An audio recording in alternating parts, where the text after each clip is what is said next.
दोस्तों हमारे चैनल में आप सभी का बहुत बहुत स्वागत है। दोस्तों एक बार भगवान शिव माता पार्वती से कहते हैं, हे पार्वती, आज मैं तुम्हें एक ऐसी कथा सुनाने जा रहा हूँ जिस कथा को सुनने के बाद तुम्हें ऐसा ज्ञान प्राप्त होगा जो इंसान को हमेशा धोखा खाने से बचाता है। इस कहानी में बताए गए 8 लोगों पर भूल कर भी भरोसा नहीं करना चाहिए, फिर चाहे वो आपकी सगी बहन या सगा भाई ही क्यों ना हो। ये 8 प्रकार के लोग ऐसे हैं, चाहे तुम उनके लिए कलेजा ही निकाल कर क्यों न रख दो, आपके साथ विश्वासघात अवश्य ही करेंगे। तो मित्रों, कहानी शुरू करने से पहले मेरा आप सभी से निवेदन है कि आप हमारी कहानी में खो जाएं। इससे पहले चैनल को सब्सक्राइब करके बेल आइकन को अवश्य प्रेस कर लें, जिससे हमारी हर वीडियो का नोटिफिकेशन आप तक सबसे पहले पहुंच सके और आप हमारे वीडियो में बताए गए ज्ञान को अपने जीवन में उतारकर लाभान्वित हो सकें। तो आइए कहानी को प्रारंभ करते हैं। भगवान शिव कहते हैं, हे पार्वती, बहुत समय पहले की बात है। एक वीर बहादुर नाम के राजा राज्य करते थे। वो बहुत ही बुद्धिमान और बहादुर थे, इसी कारण उनका नाम वीर बहादुर पड़ा था। वो अपनी प्रजा का बहुत ही ख्याल रखते थे, लेकिन वो परंपराओं को बिना सोचे विचारे ही मानते थे। जिस समय राजा वीर बहादुर का शासन था, उनके राज्य में एक परंपरा थी, अगर किसी राजा के यहाँ पर बेटी होती थी तो उसे मार दिया जाता था, क्योंकि उनका मानना था कि बेटियां धोखेबाज होती हैं और बड़ी होकर नाम बदनाम कर देती हैं। इसलिए उस समय के राजा अपनी बेटियों को मार दिया करते थे। वहीं राजा वीर बहादुर का एक सुंदर राजकुमार भी था।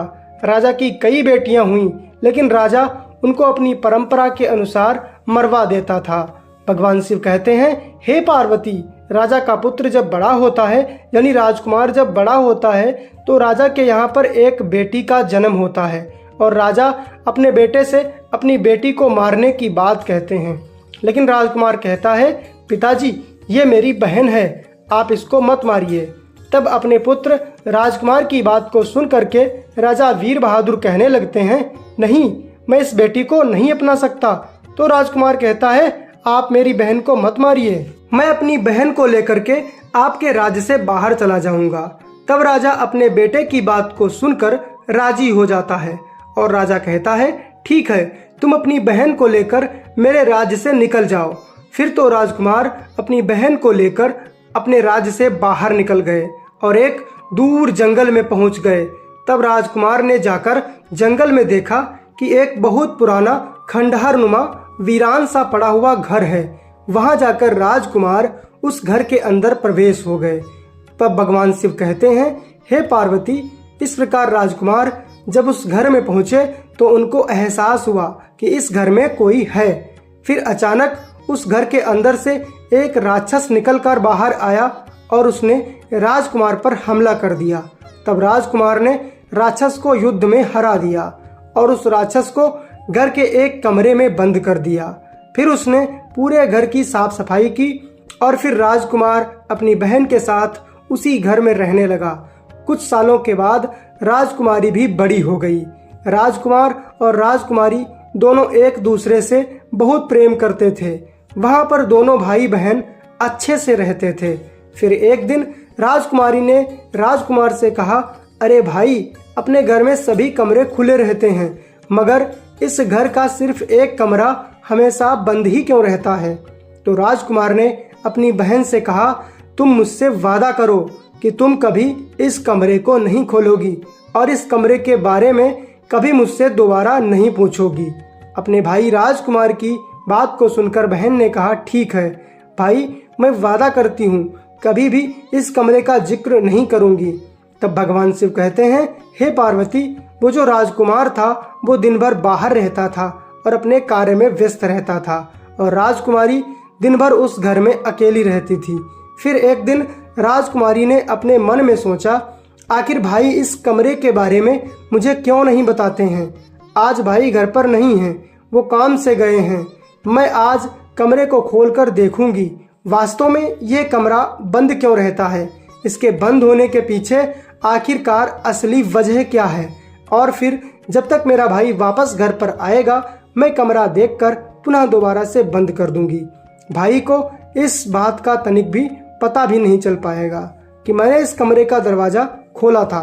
भगवान शिव कहते हैं, हे पार्वती, ऐसा सोच करके जब राजकुमारी ने दरवाजा खोला तो उसमें क्या देखा कि एक खूबसूरत नौजवान बैठा हुआ है, क्योंकि राक्षस ने अपना रूप एक खूबसूरत नौजवान में बदल लिया था। राजकुमारी राक्षस को देखकर मोहित हो गई। इधर राजकुमारी ने कहा, तुम कौन हो और मेरे भाई ने तुम्हें यहाँ पर बंद क्यों किया है? तो राक्षस ने झूठ बोला और राजकुमारी से कहा, मैं एक राजकुमार हूँ और मैं तुमसे बहुत प्रेम करता हूँ। मैं तुम्हारे लिए ही यहाँ पर आया था, लेकिन तुम्हारे भाई ने मुझे इस घर के इस कमरे में बंद कर दिया है। फिर तो राक्षस और राजकुमारी आपस में ढेर सारी बातें करने लगे। जैसे ही भाई राजकुमार के आने का समय हुआ तो राजकुमारी ने वो कमरा दोबारा से बंद कर दिया। फिर तो जब जब राजकुमार बाहर जाता था, राजकुमारी वो कमरा खोल देती थी और राक्षस से मिलने लगती थी। तब एक दिन राक्षस ने कहा, कब तक हम दोनों छिप छिप कर मिलेंगे? क्यों ना हम दोनों मिलकर इस राजकुमार को मार दें और अपना जीवन खुशी खुशी व्यतीत करें। तब भगवान शिव कहते हैं, हे उमा, फिर तो राक्षस की बात को सुनकर के बहन राक्षस की बातों में आ जाती है और अपने भाई को मरवाने के लिए षड्यंत्र रचने लगती है। यानी एक भाई ने बहन के लिए इतना त्याग किया, फिर भी वो सब कुछ भूलकर अपने भाई को मरवाने पर तुल जाती है। राजकुमारी राक्षस से कहती है, आखिरकार एक बात बताओ कि राजकुमार को कैसे मारा जाएगा, यानी मेरे भाई को कैसे मारा जाएगा?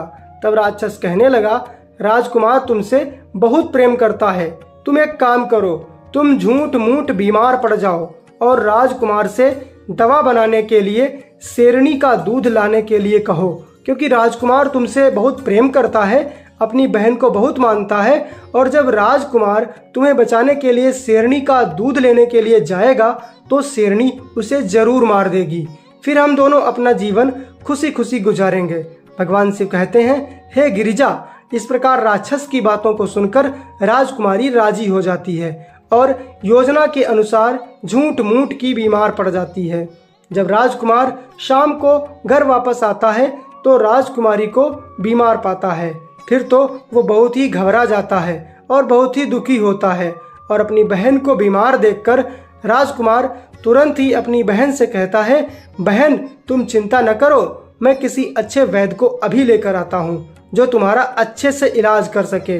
अपने भाई राजकुमार की बात को सुनकर के बहन कहती है, अरे भाई, मुझे किसी वैद्य की जरूरत नहीं है, मुझे पता है मेरा इलाज कैसे हो सकता है, लेकिन मेरा इलाज बहुत कठिन है, क्योंकि मेरे इलाज में दवा बनाने के लिए जो भी सामान लगेगा उसे लाना बहुत ही मुश्किल है। चूँकि राजकुमार अपनी बहन से बहुत ही प्रेम करता था, इसलिए राजकुमार अपनी बहन से कहता है, बहन तुम इस बात की चिंता न करो, तुम मुझे सिर्फ इतना बताओ कि दवा बनाने के लिए तुम्हें किस चीज की आवश्यकता है, मैं उसे लेकर के अवश्य आऊँगा। फिर तो राजकुमारी कहने लगी, अरे भाई, मेरे इलाज के लिए जो दवा बननी है उसके लिए मुझे शेरनी का दूध चाहिए, तभी मैं ठीक हो सकती हूँ। भगवान शिव कहते हैं, हे पार्वती, अपनी बहन की बात को सुन करके राजकुमार ने कहा, ठीक है बहन, तुम चिंता मत करो, अपना ख्याल रखो, मैं जा रहा हूँ और शेरनी का दूध लेकर के ही वापस आऊँगा। फिर तो राजकुमार अपनी बहन से इतनी बात कहकर जल्दी से जंगल की तरफ निकल गया। राजकुमार जब घने जंगल में पहुंचा तो देखता क्या है कि एक बहुत बड़े पेड़ में आग लगी है और उसके नीचे दो छोटे छोटे शेर के बच्चे हैं जो मदद के लिए चिल्ला रहे हैं। राजकुमार दौड़कर शेर के दोनों बच्चों को वहां से उठाकर सुरक्षित जगह पर रख देता है और खुद आग बुझाने लगता है। इधर तो राजकुमार आग बुझा रहा होता है और उधर शेरनी जंगल में शिकार करने के लिए गई थी, लेकिन वो दूर से पेड़ की आग देखती है और समझ जाती है कि उसी पेड़ में आग लगी है जहां पर मेरे बच्चे हैं। फिर तो शेरनी अपने बच्चों को बचाने के लिए दौड़ती हुई उस पेड़ के पास आती है और वहां पर देखती क्या है कि उसके दोनों बच्चे नहीं हैं और ऐसा देखकर शेरनी पूरी तरह से व्याकुल हो जाती है। तभी शेरनी की नजर आग बुझाते हुए राजकुमार पर पड़ती है। फिर तो शेरनी ने जैसे ही राजकुमार को देखा तो वो समझ गई ये जरूर कोई शिकारी है, इसी ने इस पेड़ में आग लगाई है और इसी ने मेरे शावकों को चुरा लिया है। भगवान शिव कहते हैं, हे पार्वती, शेरनी ऐसा सोचकर राजकुमार पर हमला करने के लिए आगे बढ़ती है। तभी शेरनी के दोनों बच्चे जोर जोर से शेरनी को पुकारने लगते हैं। फिर तो शेरनी बच्चों की आवाज सुनकर अपने बच्चों की तरफ भागती है और बच्चों को सुरक्षित पाकर बहुत ही खुश हो जाती है। जब बच्चों ने शेरनी को बताया, माँ, हमारी जान इस राजकुमार ने ही बचाई है। यदि ये राजकुमार समय पर हमें वहां से उठाकर नहीं लाता तो आज हम जीवित नहीं होते और इस आग में जल करके मर गए होते। भगवान शिव कहते हैं, हे पार्वती, इस प्रकार अपने बच्चों की बात को सुनकर शेरनी समझ गई कि राजकुमार शिकारी नहीं बल्कि एक सभ्य मनुष्य है। फिर तो शेरनी राजकुमार के पास गई और राजकुमार से पूछने लगी, तुम कौन हो और इस घने जंगल में क्यों आए हो? तब राजकुमार ने अपने बारे में बताया और फिर अपनी बहन के बारे में बताया। फिर राजकुमार बोला, मेरी बहन बहुत ही बीमार है और उसके इलाज के लिए मुझे शेरनी का दूध चाहिए। मैं शेरनी के दूध की तलाश में इस जंगल में आया हूँ। फिर तो राजकुमार की बात को सुनकर शेरनी ने कहा, ठीक है, तुम चिंता मत करो, तुमने मेरे बच्चों की जान बचाई है, मैं तुम्हारी बहन की जान अवश्य ही बचाऊंगी। फिर शेरनी राजकुमार के घर पहुंची तो राजकुमार की बहन शेरनी को देखकर घबरा गई और मन में सोचने लगी कि मैंने तो अपने भाई से सिर्फ शेरनी का दूध ही मांगा था, ये तो पूरी शेरनी को ही ले आया। वहीं शेरनी ने राजकुमारी को दूध दिया और राजकुमारी दूध को पी करके खुद को ठीक ठाक दिखाने लगी।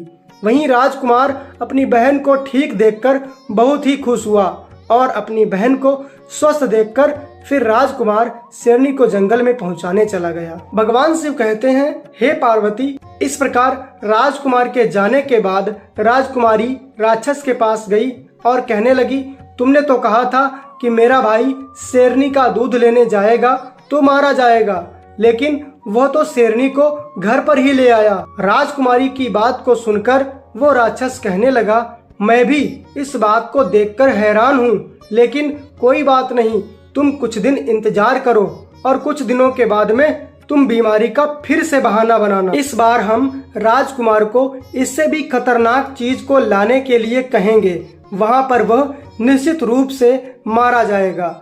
इस प्रकार से समय धीरे धीरे गुजरता गया। फिर कुछ महीने गुजरने के बाद राजकुमारी राक्षस से बोली, अब बताओ राजकुमार को कहाँ भेजा जाए? हमारे भाई को हमारे रास्ते से जल्दी हटाओ, क्योंकि हम दोनों को साथ साथ जीवन बिताना है। वहीं राक्षस ने कहा, तुम चिंता न करो, तुम दोबारा बीमार पड़ जाओ और राजकुमार को इस बार केवला का फूल लाने के लिए कहना, क्योंकि जिस स्थान पर केवला का फूल है वहां पर एक राक्षस रहता है, वो राक्षस उसे जीवित नहीं छोड़ेगा। तब राक्षस की बात को सुन करके राजकुमारी ने ठीक वैसा ही किया और फिर से बीमार होने का नाटक किया और बिस्तर पर पड़ गई। इधर राजकुमार जब घर लौटता है और अपनी बहन को पुनः बीमार पाता है तो चिंतित होने लगता है और बहन से पूछता है, मैं कौन से वैद्य को लेकर आऊं जो तुम्हें ठीक कर सके? तब बहन कहती है, अरे भाई, मुझे वैद्य की जरूरत नहीं है, मुझे केवला का फूल ला कर दीजिए, जिससे मेरी दवा बन जाएगी और मैं स्वस्थ हो जाऊंगी।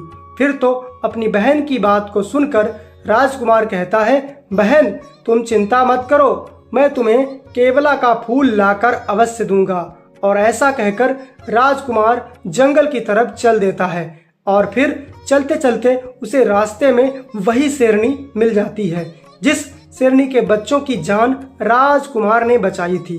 जैसे ही शेरनी राजकुमार को देखती है तो शेरनी ने राजकुमार से कहा, राजकुमार, अब तुम यहाँ क्यों आए हो? क्या तुम्हें फिर से दूध चाहिए?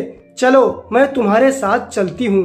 तो राजकुमार ने कहा, नहीं शेरनी, मुझे इस बार दूध नहीं, मुझे केवला का फूल चाहिए। मेरी बहन का इलाज केवला के फूल से ही हो सकता है।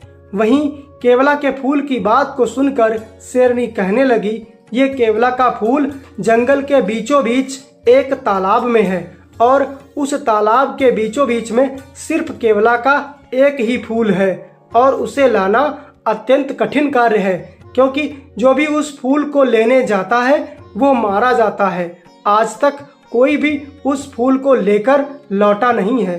तब शेरनी की बात को सुनकर राजकुमार ने कहा, चाहे कितना भी खतरा क्यों न हो, मुझे उसकी परवाह नहीं, क्योंकि मुझे अपनी बहन की जान बचाने के लिए वो फूल अवश्य ही चाहिए। तब शेरनी ने कहा, ठीक है, जब तुम्हें वो फूल अवश्य ही चाहिए तो मेरी बात सुनो। मैं जंगल के सभी जानवरों को तुम्हारे साथ लेकर चलती हूँ। अगर तुम पर कोई खतरा होगा तो हम सभी जानवर तुम्हारी सहायता करेंगे। जब राजकुमार भी शेरनी की बात को सुन करके राजी हो गया तो फिर शेरनी ने जंगल के सभी जानवरों को बुलाया और राजकुमार के साथ तालाब की तरफ सभी चल दिए। भगवान शिव कहते हैं, हे पार्वती, इस प्रकार चलते चलते जब वो तालाब आया जिसमें केवला का फूल था तो सभी जानवर और राजकुमार तालाब के पास इकट्ठे हो गए और फिर सबने देखा कि केवला का फूल तालाब के ठीक बीचों बीच में है। राजकुमार सभी जानवरों से कहने लगा, तुम सभी किनारे पर रहो, मैं फूल लेने के लिए तालाब में जाता हूँ। फिर तो राजकुमार तालाब में तैरने लगा और जैसे ही तैरते तैरते वो फूल तक पहुंचा और फूल को तोड़ने लगा, वैसे ही राक्षस ने उसके ऊपर हमला कर दिया और वो राक्षस उस राजकुमार को निगल गया। उधर सभी जानवर किनारे पर राजकुमार का इंतजार कर रहे थे। जब राजकुमार तालाब में कहीं भी दिखाई नहीं दे रहा था तो शेरनी सभी जानवरों से कहने लगी, अरे लगता है राजकुमार पर किसी ने हमला कर दिया है, हम सबको मिलकर राजकुमार को बचाना चाहिए। तब शेरनी ने सभी हाथियों से कहा, तुम तालाब का सारा पानी अपनी सूंड से निकालकर तालाब खाली कर दो। तब सभी हाथी शेरनी की बात को सुनकर एक साथ पानी निकालने लगे। इस प्रकार कुछ ही समय के बाद तालाब खाली हो गया। भगवान शिव कहते हैं, हे पार्वती, इस प्रकार जब सभी जानवर तालाब में गए तो सबने देखा कि एक राक्षस है जो राजकुमार को निगल कर सो रहा है। फिर तो शेरनी ने हाथियों से कहा, इसके पेट पर चढ़कर जोर लगाओ और राजकुमार को बाहर निकालो। तब हाथियों ने राक्षस के पेट पर पैर रखा और एकदम से जोर लगाया तो राजकुमार राक्षस के पेट से बाहर निकल आया और फिर सभी जानवरों ने राक्षस पर हमला कर दिया और राक्षस को घायल कर दिया। इस प्रकार राक्षस खुद की जान बचाने के लिए गिड़गिड़ाने लगा। राक्षस ने राजकुमार से कहा, यदि तुम मुझे जिंदा छोड़ दोगे तो मैं तुम्हें एक राज की बात बताऊंगा। तो राजकुमार ने कहा, ठीक है, हम तुम्हें छोड़ देंगे, तुम हमें राज की बात बताओ। फिर तो राक्षस कहने लगा, हे राजकुमार, तुम जिस अपनी बहन को बहुत प्रेम करते हो और जिसके लिए तुम सब कुछ करने को तैयार हो जाते हो, वो तुम्हें मारना चाहती है। तुम्हारी बहन बीमार नहीं है, वो तो बीमारी का नाटक कर रही है और वो ऐसा एक राक्षस के कहने पर कर रही है। तुमने जिसको घर के कमरे में बंद किया है और तुम्हारी बहन भी उस राक्षस से बहुत प्रेम करने लगी है और अब वो दोनों मिलकर के तुम्हें रास्ते से हटाना चाहते हैं। इसीलिए तुम्हारी बहन ने सबसे पहले शेरनी का दूध मंगाया था ताकि तुम शेरनी का दूध लेने के लिए जाओ और तुम मारे जाओ। वहीं जब तुम शेरनी से बच गए तो तुम्हारी बहन ने दोबारा बीमार होने का नाटक किया और इस बार तुम्हें केवला का फूल लेने के लिए भेजा ताकि मैं तुम्हें मार दूं। अब मैंने तुम्हें राज की बात बता दी है, इसलिए तुम मुझे जान से छोड़ दो। राजकुमार राक्षस की बात को सुन करके बहुत ही क्रोधित होता है और मन में सोचता है कि मैंने जिस बहन के लिए इतना कुछ किया, आज वही बहन मुझे मारना चाहती है। यह संसार कितना स्वार्थी है, क्या अपने भी अपनों को धोखा देते हैं।